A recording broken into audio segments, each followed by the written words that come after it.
అయ్యయ్యో అబ్బా. అయ్యో ఏంటయ్యా మీలాంటి వాళ్ళని ఊరికే వదిలి పెట్టకూడదు.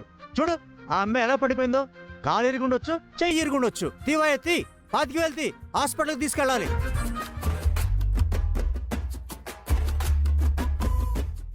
సేమ్ సీన్, సేమ్ క్యారెక్టర్లు, సేమ్ సిచ్యువేషన్, సేమ్ డైలాగులు. ఏంటయ్యా అడుగుతుండే మాట్లాడవు. అమ్మాయిని హాస్పిటల్ తీసుకెళ్లాలని చెప్తుంటే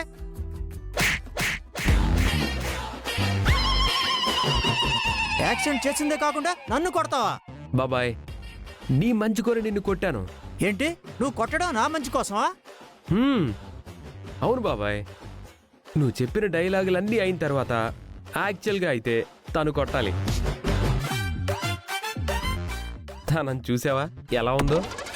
అది గనక నిన్ను పీకిందనుకో డైరెక్ట్గా కైలాసానికే. అందుకే మీ మంచి కోసం నేనే పీకాను. ఏంటమ్మా నిన్ను సపోర్ట్ చేసినందుకు నన్ను కొడుతుంటే నువ్వేం మాట్లాడకుండా ఉంటావేంటి? అంటే మీరు మెన్షన్ చేశారు కదా, కాలు విరిగిపోయింది, చెయ్యి విరిగిపోయిందని. ఇదిగో నా చెయ్యి బానే ఉంది, నా కాలు బానే ఉంది. ఆ కార్కి ఈ సైకిల్కి ఇది అలవాటే. కాబట్టి మ్యాటర్ మేము సెటిల్ చేసుకుంటాం. మీరు బయలుదేరండి. పదండి పదండి, మనకెందుకు ఇంకా.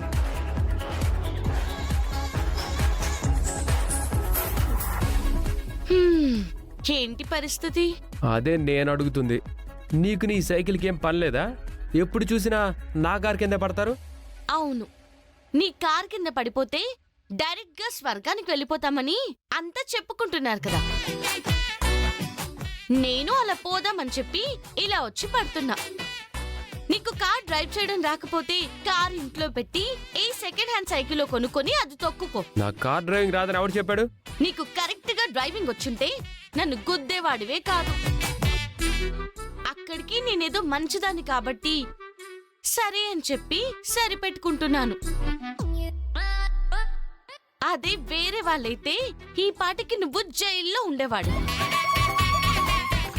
రిపీటెడ్ గా యాక్సిడెంట్లు చేస్తున్నందుకు ఈ కుర్రాడి డ్రైవింగ్ లైసెన్స్ రద్దు చేసి ఇతగాన్ని 6 నెలలు అత్తారింట్లో పెట్టవలసిందిగా ఆర్డర్ వేస్తున్నాను అని జడ్జి గారు తీర్పిచ్చుండేవారు. సరే, ఇప్పుడు ఎంతకీ ఏమంటావు? ఏముంది, యాజ్ యూజువల్ గా సైకిల్ పని చేయదు. చూసావుగా, కాబట్టి ఈ సైకిల్ ని పక్కన పెడతాను. నన్ను కార్లో కాలేజ్లో డ్రాప్ చేయి. ఇదిగో, నువ్వు కావాలంటే ఏం చేయమన్నా చేస్తాను, అంతేగాని నా కారు మాత్రం ఎక్కించుకోను. ఆహా, ఏం చేయమన్నా చేస్తావా? అయితే ఎత్తుకో. అమ్మో, నా వల్ల కాదు. మరి లేకపోతే ఏంటి? అరే, వెళ్ళడానికి సైకిల్ పాడైంది కదా, కార్లో కాలేజ్లో డ్రాప్ చేయమంటే అది తప్ప ఏదైనా చేస్తాం, పతి ప్రాణాలు తప్ప అన్నట్టు అలా మాట్లాడతావేంటి? నాకు లిఫ్టే కావాలి. సమస్య లేదు. అరే, ఎందుకలా భయపడుతున్నావు? భయపడక, నిన్ను కారెక్కించుకొని తీసుకెళ్లడం, కాలేజీలో అక్షిత చూడడం, తను ఫీల్ అవ్వడం, నేను బ్రతిమిలాడలేక చావడం, ఇదే జరుగుతుంది. నాకు అవసరం ఇదంతా. ఇప్పటికే నీ కారణంగా అక్షితకి నాకు మధ్య డిస్టర్బెన్స్లు పెరిగిపోతున్నాయి. అప్పుడు కళ్ళు నెత్తి మీద కాకుండా రోడ్డు మీద పెట్టుంటే ఇలాంటి ప్రాబ్లమ్స్ రావు. నీ వల్ల నాకు ప్రాబ్లం వచ్చేది కాదు. అక్షిత్ ఏమనుకోదులే కానీ పద పద. హేయ్, ఆగు ఆగు ఆగు. ఈ డబ్బులు పెట్టుకో, సైకిల్ బాగు చేయించుకో. లేదనుకో క్యాబ్ బుక్ చేసుకొని వెళ్ళు, అంతేగాని నేను మాత్రం కారు ఎక్కించుకోను.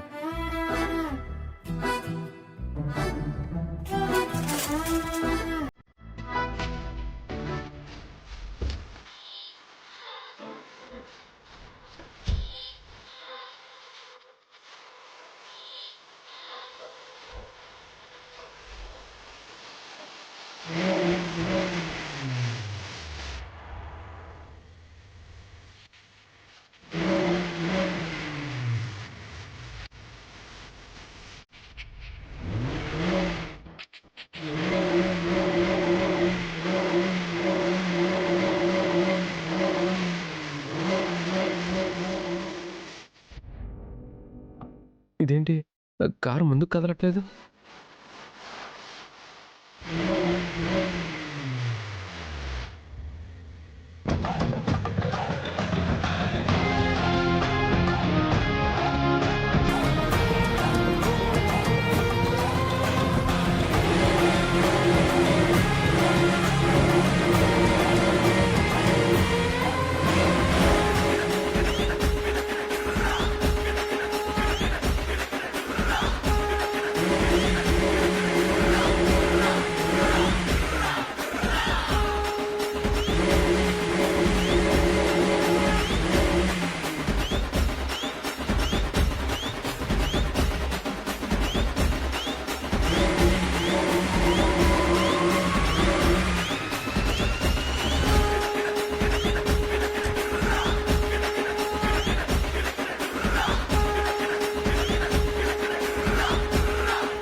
ఏయ్, ఒక్క చేత్తో కారు ఆపేసావా?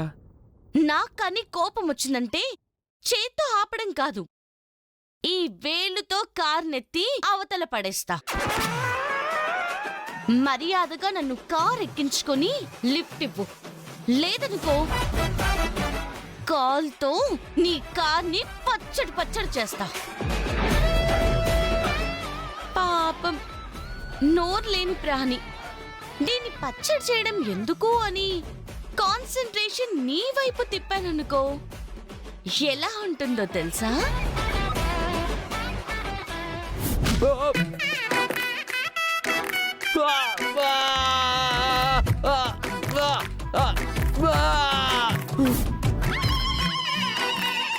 ఏంటి, కార్ని కొట్టమంటావా, నిన్ను కొట్టమంటావా? వద్దులే, మనం వైలెన్స్ని ఎంకరేజ్ చేయం. పద.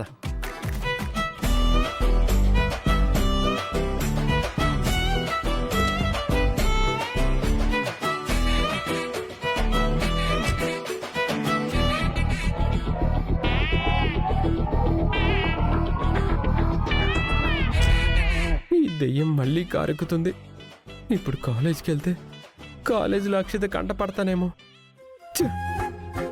స్వామి, అక్షిత కంట పడకుండా చెయ్యి.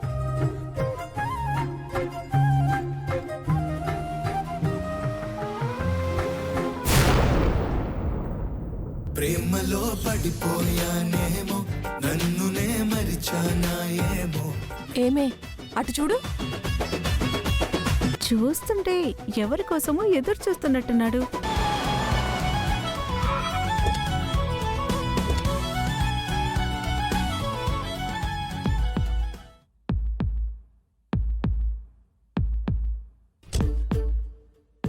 ఏంటి సడన్గా గుండెలో అలజడి మొదలైంది? నా అక్షిత వచ్చేసిందా? అదిగో అక్షిత వస్తుంది. Hi hi hi.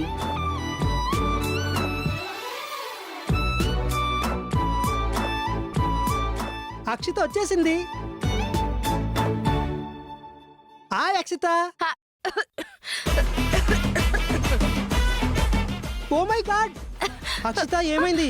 ఎందుకు దగ్గుతున్నావు? అసలు ఏమైంది? హలో, దగ్గే వచ్చింది. ఏదో క్యాన్సర్ వచ్చినట్టు అరుస్తున్నావేంటి? ఏం మాట్లాడుతున్నావు? బుద్ధిందా నీకు? అక్షిత ఒక్క నిమిషం, టాబ్లెట్ తీసుకొస్తా. ఏంటి అక్షిత, అతను నీకు దగ్గొస్తే అతనికేంటి? అక్షిత ఈ టాబ్లెట్ వేసుకో. పర్వాలేదు. అయ్యో, చిన్న దగ్గే అని నెగ్లెక్ట్ చేయకూడదు, వేసుకో. Water. Oh what is this? Water water. ఏయ్,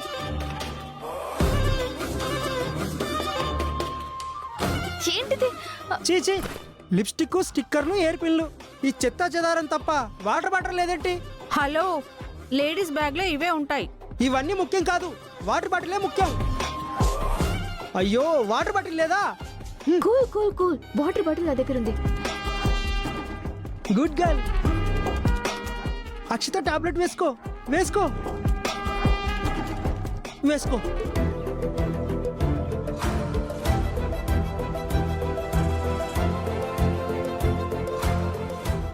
ఇకంతా సర్దుకుంటుంది, ఏం కాదు.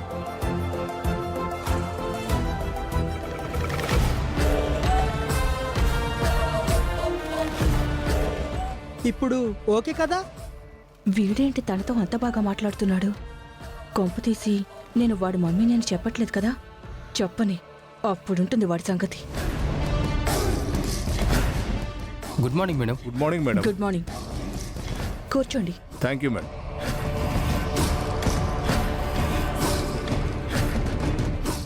అకౌంట్ ఫైల్స్ కూడా తీసుకురండి. సడన్ గా దగ్గెందుకు వచ్చింది? అంటే బేసిక్ గా నాకు హెడేక్ గా ఉంది. Oh my god! మళ్ళీ ఏంటి? ఒక్క నిమిషం ఉండు, ఇంకో టాబ్లెట్ తీసుకొస్తా. ఏ అబ్బా! ఏంటి అక్షిత, చంటి నీ మీద అంత కేర్ తీసుకుంటున్నాడు?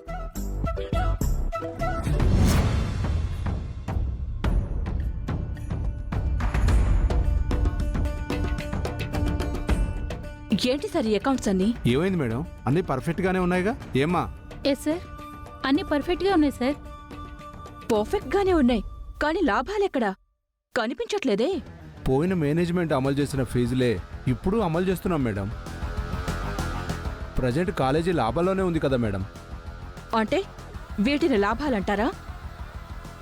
పెట్టిన ఇన్వెస్ట్మెంట్స్ కి వడ్డీలకు కూడా సరిపోవు కదండి. అంటే మేడం, మన కాలేజీ ఎప్పటి నుంచి ఉందో అప్పటి నుంచి ఈ ఫీజులే తీసుకుంటున్నాం మేడం.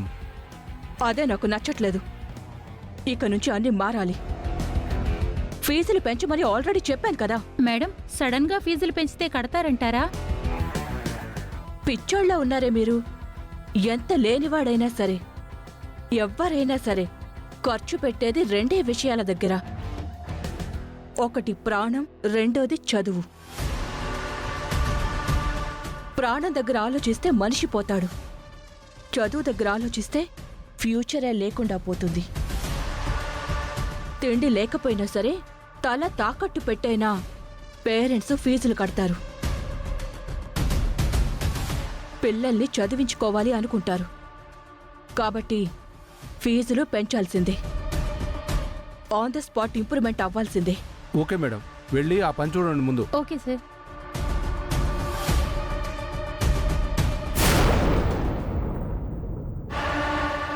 Excuse me ma'am.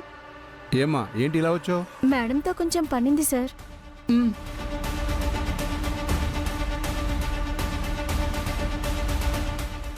ఏంటి? మేడం, ఇప్పుడే ఫైనల్ అమౌంట్ కట్టడానికి అకౌంట్ సెక్షన్కి వెళ్ళాను. యాక్చువల్గా నేను కట్టాల్సింది 1.5 lakhs, కానీ ఇప్పుడు 2.5 lakhs కట్టమంటున్నారు. అవును, 5 minutes బ్యాకే ఫీజులు పెంచడం జరిగింది. సో అకౌంట్ సెక్షన్లో ఎంత చెప్పారో అంతా కట్టాల్సిందే. నువ్వే కాదు, ఎవ్వరైనా. అదేంటి మేడం, యాక్చువల్గా నాకు 3 yearsకి చెప్పిన ఫీజు ఇదే. అంతా కట్టేశాను. ఇంకా 1.5 lakhs బ్యాలెన్స్ ఉంది. ఇంత సడన్ గా పెంచేస్తే ఎలా మేడం? డిమాండ్ బట్టి రేట్లు మారిపోతూ ఉంటాయి. డిమాండ్ సప్లై పాఠం నువ్వు చదవలేదా? మేడం, మాది middle class family madam. So what? నన్నేం చేయమంటావు దానికి? Hi aunty. Good morning sir. Good morning. Morning sir. Shravya, నువ్వేంటి ఇలా వచ్చావు? చూడు అక్షిత, నేను కట్టాల్సిన ఫీజు 1.5 lakhs, కానీ ఇప్పుడు సడన్ గా ఫీజు పెంచాం. ఇంకో 1 lakh కట్టమంటున్నారు. ఆంటీ? అవునక్షిత, తనే కాదు, స్టూడెంట్స్ అందరూ కట్టాల్సిందే. You're right aunty. But 1 lakh పెంచడం ఏంటి చీప్ గా? ఏ 5 lakhs 10 lakhs పెంచొచ్చు కదా.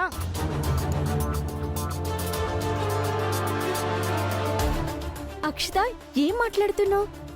ఏం మాట్లాడేదేముంది, ఇది వాళ్ళ బిజినెస్ కదా. ఎగ్జాక్ట్లీ. మేడం, చెప్తున్నాను కదా మేడం, మాది middle class family madam. Sudden గా 1,00,000 రూపాయలంటే కట్టలేం మేడం. ఈ 1,50,000 కట్టడానికి మా నాన్న చాలా ఇబ్బందులు పడ్డారు మేడం. చాలా చోట్ల అప్పులు చేశారు మేడం. మళ్ళీ 1,00,000 అంటే మా వల్ల కాదు మేడం. Please madam. అయితే డ్రాప్ అయిపో. డబ్బులు లేని వాళ్ళం ఫీజు కట్టలేము అనుకున్నప్పుడు డబ్బున్న వాళ్ళ కాలేజీలో చేరడం ఎందుకు? వేరే సోర్సెస్ ఉన్నాయి కదా. అవును, గవర్నమెంట్ కాలేజ్లో చదువుకోవచ్చు, ప్రైవేట్గా కూడా చదువుకోవచ్చు. మేడం అది కాదు మేడం. చూడు, నో మోర్ డిస్కషన్స్. చెప్పిన ఫీజు కట్టాల్సిందే, లేదంటే ఎగ్జామ్స్ రాయనివ్వను. ఎవ్వరైనా సరే గెట్ అవుట్.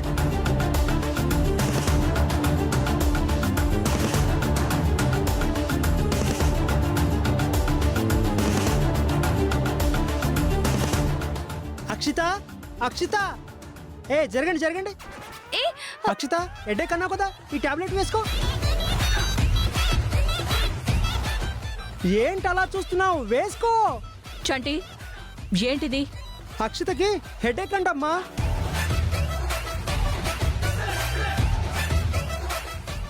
మేడం, అందుకే తన కోసం టాబ్లెట్ తీసుకొచ్చాను. నువ్వు కాలేజ్కి వచ్చింది చదువుకోవడానికా, తనకి టాబ్లెట్స్ అందించడానికా? చదువుకోవడానికి. వెళ్ళి ఆ పని మీద ఉండు. సరే మేడం. అక్షిత, కాల్ చేస్తా. వెళ్ళు. సరే.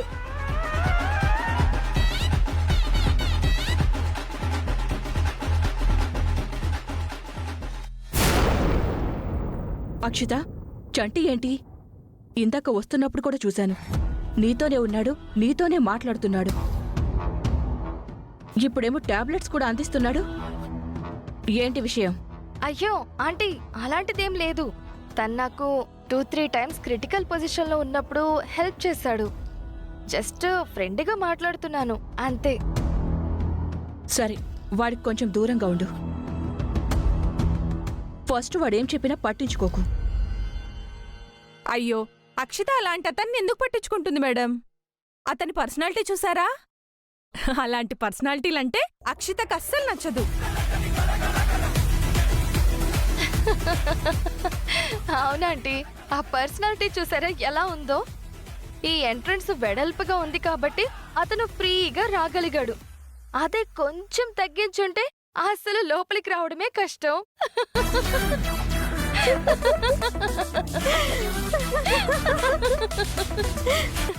ఆంటీ, అసలు అతనే ఇలా ఉన్నాడంటే మరి వాళ్ళ అమ్మ ఇంకెలా ఉంటుంది? ఎలా ఉంటుంది? ఇతని కంటే లావుగా ఉంటుంది. అంటే నాకు తెలిసి వాళ్ళ అమ్మ ఇదిగో ఇంత లావుగా ఉండి నడవలేక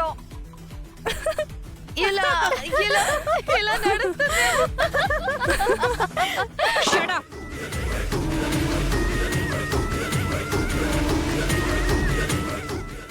నన్నే కామెంట్ చేస్తావా?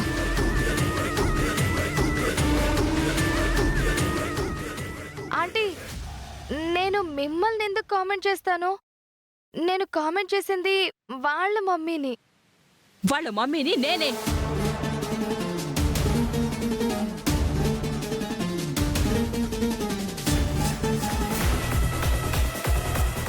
మేడం, ఆ అబ్బాయి మీ అబ్బాయా? ఏంటా ఆంటీ? చంటి మీ అబ్బాయా?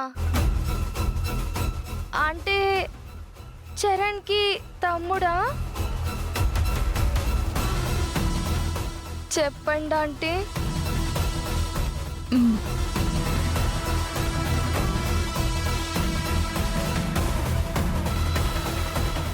మీరు చూస్తే ఇలా ఉన్నారు, అతను చూస్తే అలా ఉన్నాడు. మీరు అతనికి మమ్మీ ఏంటి మేడం? అది నా కర్మ. చూడండి, ఈ విషయం ఎవరికి చెప్పకూడదు. ఇప్పుడే ఇక్కడే మర్చిపోవాలి.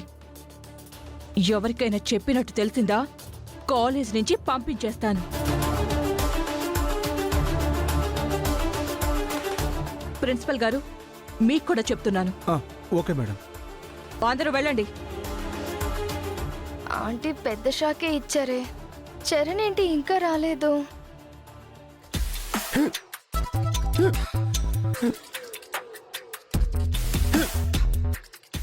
ఏమైంది? కనిపించట్లేదా? ఎక్కిళ్ళు వస్తున్నాయి. ఎవరో తలుచుకుంటున్నట్టున్నారు. ఈ వాటర్ తీసుకో.